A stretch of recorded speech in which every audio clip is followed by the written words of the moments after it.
જય સંવિધાન, જય ભારત. હું છું આપનો સાથી અનુભાઈ ચૌહાણ. મિત્રો, આજે જે વિડીયો બનાવી રહ્યો છું એ એક ખાસ મુદ્દા ઉપર બનાવી રહ્યો છું કે સોશિયલ મીડિયામાં જ્યારે કોઈ વિવાદ ઊભો થાય અને એ વિવાદ થમવાના નામ ન લેતો હોય અને વિવાદની વચ્ચે કે સમાજને કોઈ ફાયદો ન થતો હોય એટલા માટે વિડીયો બનાવવો પડે છે. ખાસ કરીને મેં 4-5 દિવસથી એક વિડીયો જોઈ રહ્યો છું. સોશિયલ મીડિયામાં એક રેકોર્ડિંગ કરી રહ્યો છે, એક બીજું રેકોર્ડિંગ છે, 2-3 રેકોર્ડિંગ છે. એમાં કોઈ કમલેશ જાદવ નામના વ્યક્તિ છે અને કમલેશ જાદવે કઈ 5 કરોડ રૂપિયાનું ઇનામ જાહેર કરેલું છે. ભોળા ભાલના કઈ દાનભા બાપુ કરીને છે એમને, અને સાથે સાથે દરેક પ્રકારના ભોવા ભરાડીઓ અને જે કાંઈ પાદરીઓ મૌલવીઓ આ બધાને એમણે એક ચેલેન્જ આપેલી છે, પડકાર આપેલો છે.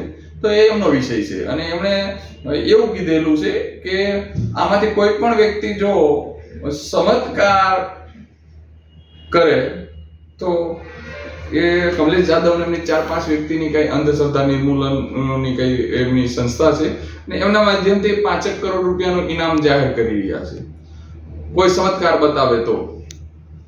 અને એ 5 કરોડ રૂપિયા ચમત્કાર બતાવે તો એ લોકો એમની પોતાની દરેક સંપત્તિ છે એ વેચીને પુરવાર કરવાના. આવું મેં કમલેશ જાદવનું સાંભળેલું. સામે પાછા પ્રતિક્રિયાના ભાગરૂપે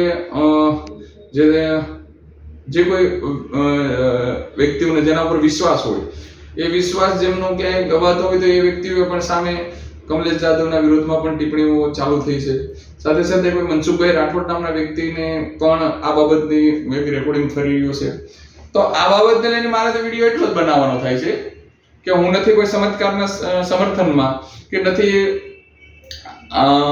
આ ચમત્કારનું જે સમર્થન છે એના સમર્થનમાં નથી કે ભાઈ કોઈ ચમત્કાર બતાવે તો 5 કરોડ રૂપિયા આપી દેતો નથી એના સમર્થનમાં કે નથી ન બતાવે એના સમર્થનમાં. હું એક જ વસ્તુ કહેવા જઈ રહ્યો છું કે ભાઈ કમલેશભાઈ, હું ખાસ કરીને આપને પહેલા કહી રહ્યો છું, ત્યાર પછી બધાને કહીશ કે આપે જે વાત કરી કે અગર કોઈ વ્યક્તિ ચમત્કાર બતાવે તો આપ 5 કરોડ રૂપિયાનું ઇનામ જાહેર કરી રહ્યા છો.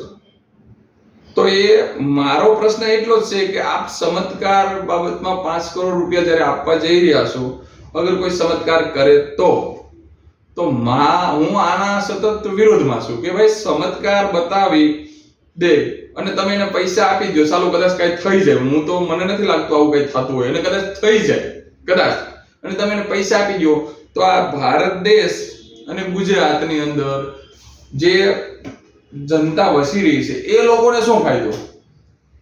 તો મારો કહેવાનો મીનિંગ એ છે કે અમારે ચમત્કારને ન્યાય જોઈએ છે. આ દેશમાંથી ભ્રષ્ટાચાર મુક્ત ભારત જોઈએ છે.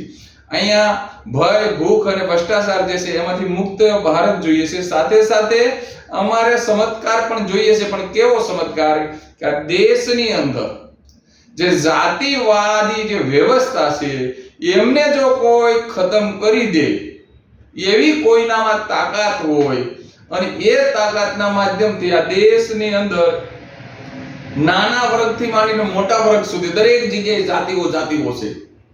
દરેક ક્ષેત્રમાં જાતિઓ, દરેક જાતિઓમાં જાતિઓ, ચાહે બ્રાહ્મણ હોય, ક્ષત્રિય હોય, વૈશ્ય હોય, શૂદ્ર હોય, અતિશૂદ્ર, બધામાં નાના મોટી પેટા જ્ઞાતિઓ છે અને બધા એકબીજાથી એક ઊંચો એક નીચો એક નીચો એક ઊંચો. આ જે આ દેશને જે લૂલો લંગડો અને પાગડો બનાવ્યો છે, આમાંથી જો કોઈ ચમત્કાર કરી અને જાતિવિહીન સમાજની રચના થાય, માણસ વિશે જે અત્યારે ભેદભાવ છે એ ભેદભાવ મુક્ત થઈ જાય, આવો ચમત્કાર કોઈ, તમે જે બધાના નામ લીધા દરેક ધર્મોના, એ જો કોઈ બતાવે તો કોઈની વચ્ચે રંગભેદ, ધર્મભેદ, માણસભેદ, જાતિભેદ આ કાંઈ ના રહે.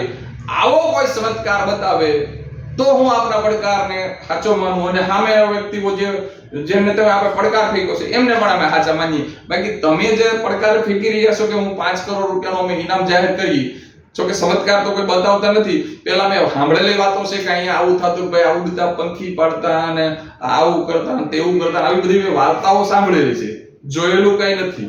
બરાબર છે, આ સાંભળ્યું છે. અગર કોઈ ચમત્કાર કરી દે તમે પૈસા આપી દો તો અમારે શું ફાયદો? બરાબર, જે આ ભારત દેશની અંદર જે પીડાય છે જે વર્ગ, એમને શું ફાયદો? તો જો કોઈનામાં એવી તાકાત હોય કે એવો ચમત્કાર કરી દે તો મારો દેશ છે એની અંદર રહેનાર જે વ્યક્તિઓ છે જે દુખી થઈ રહ્યા છે, એકને ઊંચો ને એકને નીચો માને છે, તો એ સુખી થઈ જાય. અને જો ચમત્કાર તો કોણ કરે? કોઈ દેવી શક્તિ હોય, કોઈ પીર હોય, કોઈ પેગમ્બર હોય, જે કાંઈ હોય એ વ્યક્તિઓ ચમત્કાર કરે.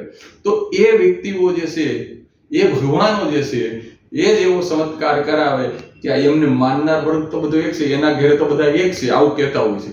તો એના ઘેરે એક હોય તો આ બધા વ્યક્તિઓ એના નામે જે કાંઈ મંદિરો છે, મસ્જિદો છે, ચર્ચો છે, જે કાંઈ વિહારો છે, એ બધાએ તો અલગ અલગ કરી દીધા.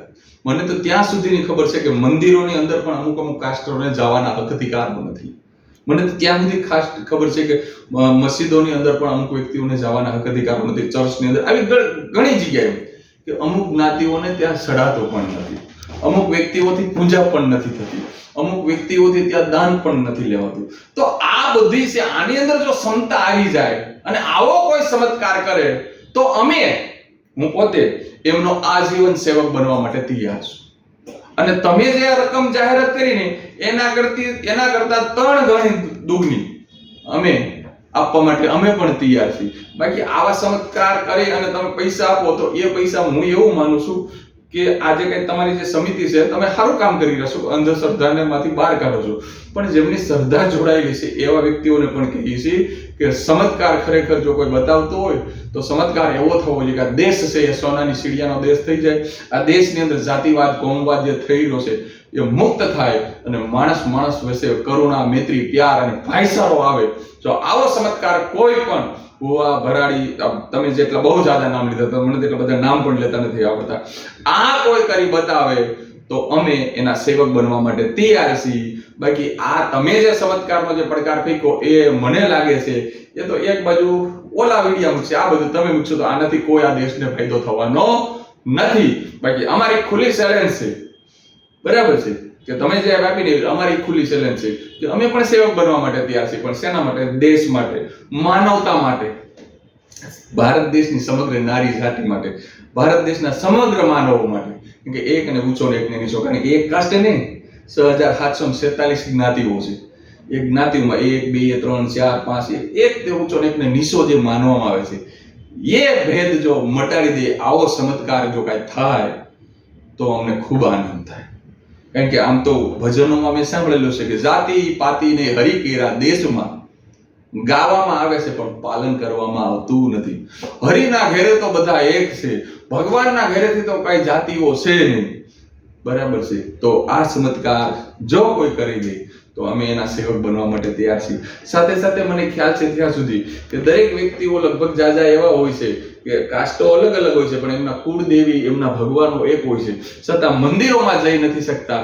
તો એ એક થાળીએ બેસીને જમી શકે, એક સાથે રહી શકે. આવું જો થાય, આવો ચમત્કાર કોઈ બતાવે તો આ દેશને ફાયદો થાય, તો માનવ જાતને ફાયદો થાય, દરેક જીવોને ફાયદો થાય. તો આ વિડીયો એટલા માટે બનાવી રહ્યો છું કે આ જે કરી રહ્યા છો એ ચમત્કારની બાબતથી કોઈ દેશને કઈ ફાયદો થવાનો નથી. આપ જે કહી રહ્યા છો એ વાત સત્ય છે કે કોઈ ચમત્કાર બતાવે તો અમે આપશો, પણ એનાથી કોઈ ફાયદો નથી. એ પૈસો અગર શિક્ષણ બાબતથી વપરાય, એ પૈસો એવો પૈસો અગર હેલ્થમાં વપરાય, એ પૈસો માનવ કલ્યાણમાં વપરાય તો ખૂબ ફાયદો હોઈ શકે. તો એ ક્યારે વપરાય? એ પૈસો આ માણસની વચ્ચે ભેદભાવ છે એ દૂર થાય તો વપરાય. તો આ બાબતમાં આજે હું વિડીયો બનાવી રહ્યો છું.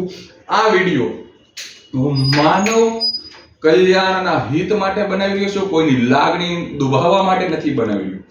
આ વિડીયો હું દેશના હિત માટે બનાવી રહ્યો છું, દરેક ઇન્સાનને વચ્ચે ઇન્સાનિયત રહે એટલા માટે બનાવી રહ્યો છું. આમ છતાં કોઈ પણ વ્યક્તિ આ બાબતથી ડિબેટ કરવા માંગતા હોય તો હું ખુલ્લેમાં આમ આવવા માટે પણ તૈયાર છું. જય સંવિધાન, જય ભારત.